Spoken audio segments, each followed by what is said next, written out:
Hi there, PolishLynx here. We continue Uliana's road in everlasting summer, and I have some tea, so we can go with it for a longer time. I shut my eyes to drive them away, but it didn't work. Suddenly I heard a knocking on the window. Olga Dmitrievna seemed to be asleep. I dressed myself and walked outside. Uliana was standing before me with a tricky smile. "How did you manage to carry me to the cabin? Wasn't it hard?"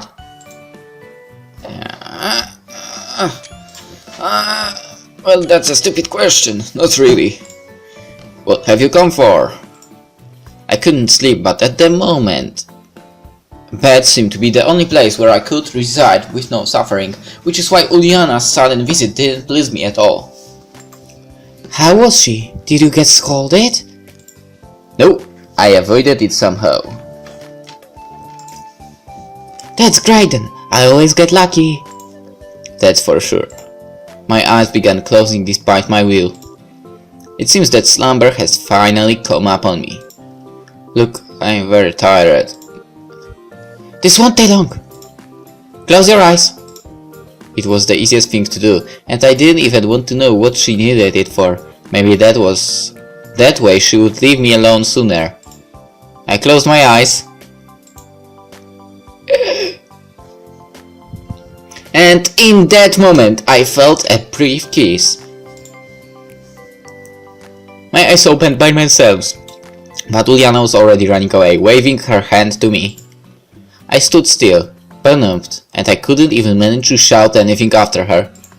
I don't know for how long I stood like that, but eventually the night chill created my stupor. I shivered and went back to bed. This time I didn't want to sleep, I wanted to think it all through, but my eyes, which had begun to close as I was standing before Uliana, seemed to issue a command to the rest of the body, and I fell asleep before I realized what happened. Didn't expect that. But after all, we are going for a happy end, for a good end.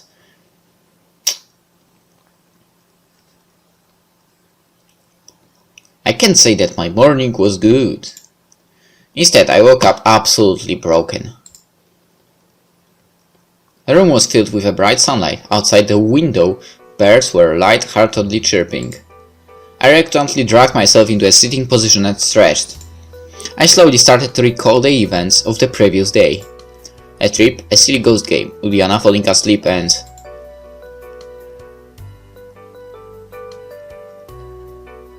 death. A kiss. I blushed immediately. It was so surprising that I'd been knocked out of reality for a while. The main problem is how should I treat her now? At first glance, nothing special had happened, but besides, she's the last girl in the whole camp from which one would expect such actions. She seemed to me at best to be a little sister, nothing more. But for her, apparently, I was more than a big brother. For perhaps I just imagined all that, and there was no hidden meaning, deep motives, or allusions to far-reaching conclusions in this kiss. Just an expression of gratitude. Uliana is definitely capable of extraordinary deeds, and could easily turn simple things into complicated ones. Finally, I decided to put off the matter till the time I could meet her face to face. The clock showed 11, meaning Olga Dmitrievna didn't wake me up for breakfast. However, I shouldn't worry, there wasn't much time left till lunch. I took my bag of washing accessories and went to do my water procedures.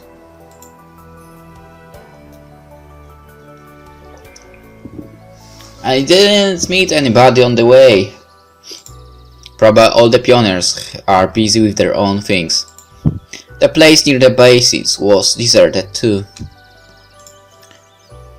Just 5 minutes later, I again stood in front of the camp leader's cabin, thinking of what to do next. Nothing worthwhile having come to my head. I sat in the deck chair and possibly could have stayed there until lunch, but I was drawn from my trance by a familiar voice. Hi. I look up and saw Slavia, who was smiling at me sweetly. Hi. You overslept again? Seems like it. That's no good. Perhaps. And where are we going? Actually, I was not really interested in Slavia's agenda for today, but I wanted to keep the conversation going. Well, I've got some things to do. I see. Silence followed. She was about to leave when suddenly said, Mind sitting with me for a while? Sure, why not? Slavia sat nearby. Something worrying you, isn't it? Oh, why do you think so? I can read it on your face. She laughed softly. Not really. Although probably Slavia was right, something really was worrying me. Obviously, I worried about last night's events. Listen, do you have any little brothers or sisters? I do. And how do you get along? Pretty well. She smiled widely. And you? No, I don't. I said after a short pause. So why are you asking? I don't know, just... Do you always understand them? I try to. Sometimes I just cannot make out what children want. Suddenly I stopped for a moment. Slavia doesn't know that I'm actually much older than I look. To her, I am still a child myself. Those who are younger. Why? Well, I cannot always understand the motivations of their actions. They often behave illogically. Weren't you as old as them some time ago? She looked at me with surprise. Of course I was, but at that moment it seemed to me that it had been a very long time ago. And when I looked at Uliana, that time turned into a gulf of years. Well, think of yourself at that time. I was different. At least it seemed like that to me. If so, good for you! Slavia laughed again. And you? Did you also do stupid things? It depends on what age we are talking about. Well, let's say the age of 14, for instance. Well, different things were happening, she said thoughtfully. Okay, that's nice, but it still doesn't make anything clear. Maybe that's the way it should be. Maybe. Slavia stood up, wished me goodbye and left. I closed my eyes and fell asleep. The sound of the bell calling the pioneers for lunch woke me up. Although the sound was quiet and was coming from far away, my body worked like a clockwork automaton, and in due time I was standing near the door of the canteen, and you probably were still last one. And that's where I met Uliana. Oh, so you are not the last one. Surprise. Hi there! Huh? Yeah. I already ate! She laughed brightly and ran away. I didn't stop her. After all, I had nothing to say to her. I took a meal and was already heading to my favorite place in the corner when suddenly someone grabbed me by the hand. Sit down right here. Alisa's voice sounded menacing, but at the same time somehow pleading. What happened? I've got something to discuss with you, she said with a slightly softer tone. Okay. I sat down next to her. So what's the subject? You were there yesterday, when she played that dumb prank with a bedsheet. It was pointless to lie to Alisa. Yeah, I was there. That's... She laughed out loud. Why on earth did you do that? Alisa instantly became serious and gave me a level look. Why don't you ask her? No, I'm asking you now, so you have to talk. I don't know, I rasped. Or you better tell me, why didn't the camp leader react? How should she react? I think you know. I look at her skeptically. Well, she just did not realize who it was. Well, I must admit, Olga Dmitrievna's deductive abilities leave much to be desired. And then? It was you who brought her back last night. Nope, Shakespearean elves did that, I said mockingly. What's the problem with that? No problem at all. Alisa stared at her plate and started to eat with concentration. Also, she ran off to somewhere during the night and came back in that happy mood. And? Don't you know anything about that? Even if I do, why do you care? She gave me an intense gaze. Well, I do care. I would have never thought that she could be concerned about someone besides herself. Nothing like that happened, if you'd like to know. Ah, it's not about that, I replied shortly without looking at me. Probably it was a bad idea to bring up this subject. By the way, what's that like that? What do you mean? What you just said. What's that I just said? I tried to joke around to confuse her. Hey, listen to me, I'm watching you. I'm so scared. I said roughly, took my tray and left the table. I definitely wasn't afraid of Alisa's words, even though they sounded like a threat.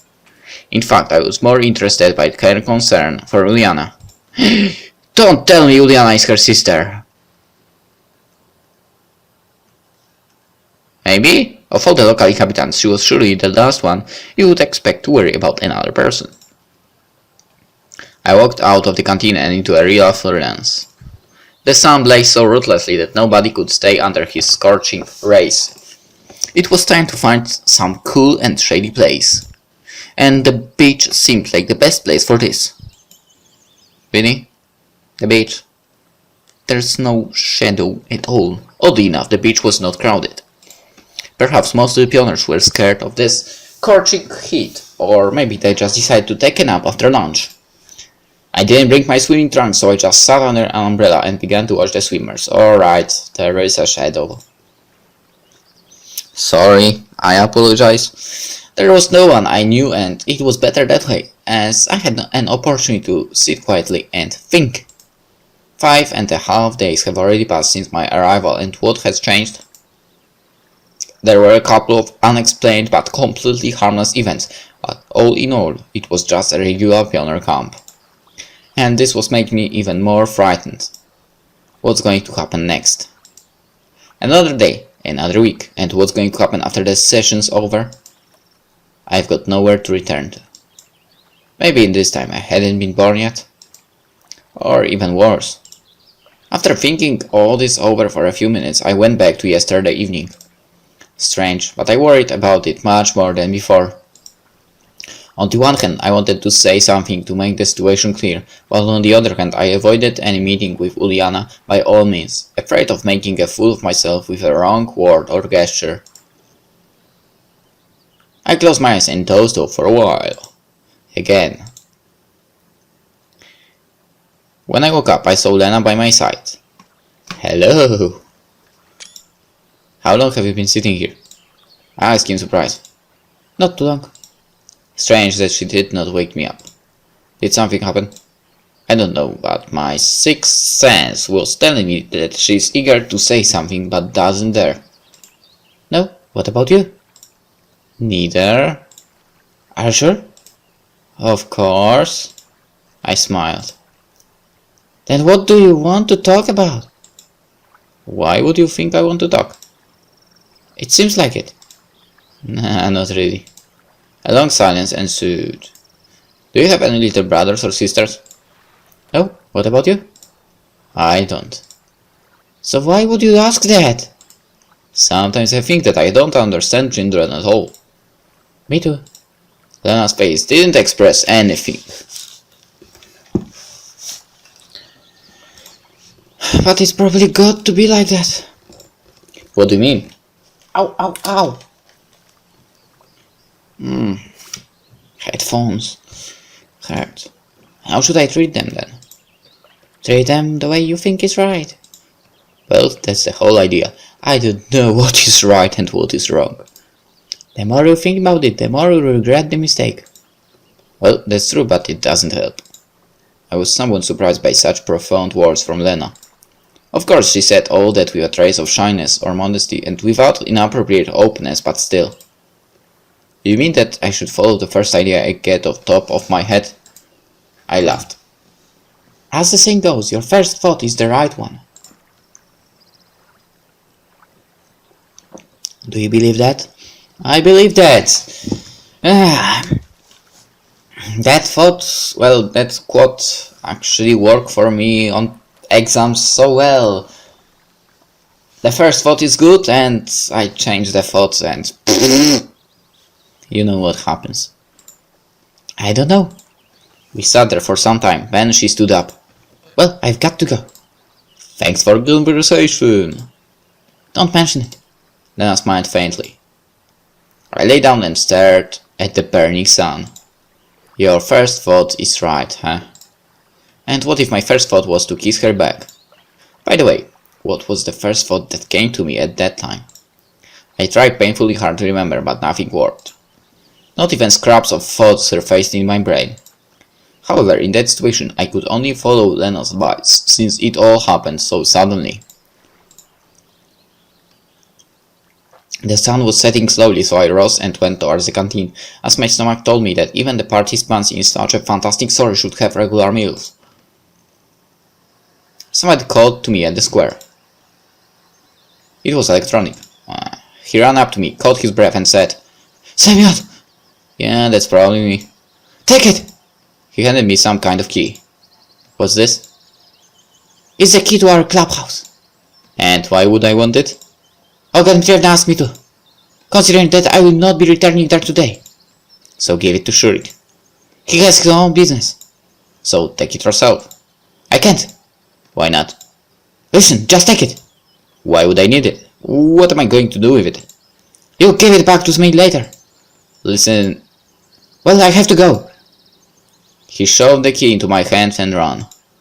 No matter how we look at it, he's definitely strange. However, I didn't pay significant attention to this event, just put the key in my pocket. And with that we will end the episode. And we'll be in the next one in the canteen. See you then. Bye.